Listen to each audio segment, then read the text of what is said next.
Okay, so in this tutorial we are going to talk about functions that return a value. So let's first of all create a function. So we have define, let's call my function my function,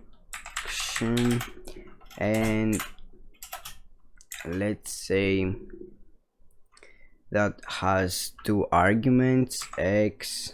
No, let's say that has one argument, just x for now. So inside this function we need to just return x plus 2.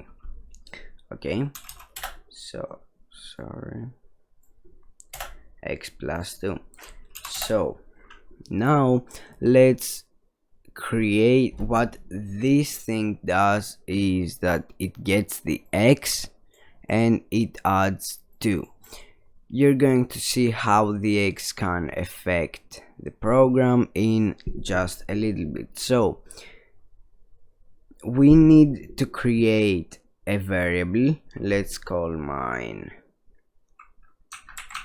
test for now, because why not, and let's say that is equal to my function, open and close parentheses, and inside this function let's add the number 3.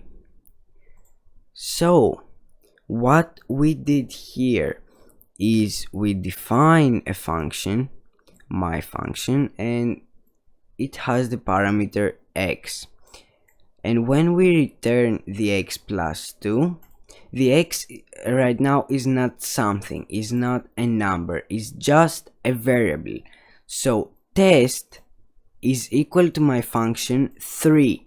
The 3 is the x, so what we are doing is we return 3 plus 2. Okay, does that make sense? So if we now run the program, okay, sorry, nothing happened because we need to print test, and now you can see that we get 5 because 3 plus 2 is equal to 5. Of course you can multiply it if you want.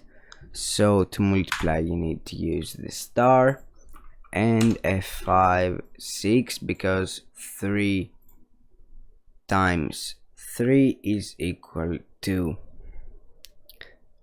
not 3 times 3, 3 plus 3 is equal to 6, so 3 times 2 is equal to 6. So yeah, that's actually it for return values in a function. I think you should understand functions right now completely, and yeah, that's the last tutorial on the beginner series. Of course I'm going to upload intermediate and advanced, so don't miss those, and I will see you guys in the next tutorial. Bye bye.